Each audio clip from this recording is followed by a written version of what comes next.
কেন মা, আপনি কি কোনো কাজ জানেন না নাকি? কেন জানি না, আমি তো সব কাজই জানি। তাহলে আবার এত টেনশন কিসের, আপনিই করেন।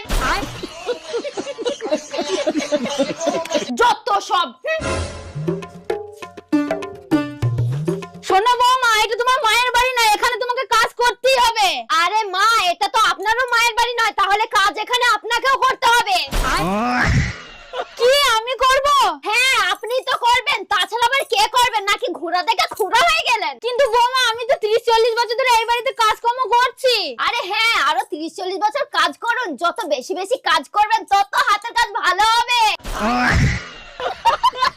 হ্যাঁ, এ কি বলছো? হ্যাঁ ঠিকই বলছি, আমার কাছে ঘ্যান ঘ্যান না করে যান তো এখান থেকে। কেন যাবো কেন? তুমি এখন ঘরের ভিতর করবা কি? কেন, আমি এখন ইনস্টাগ্রামে রিলস বানাবো। কি তুমি রিলস বানাবা? বাহ বৌমা, বাহ বাহ। শাশুড়িকে দিয়ে বাড়ির কাজ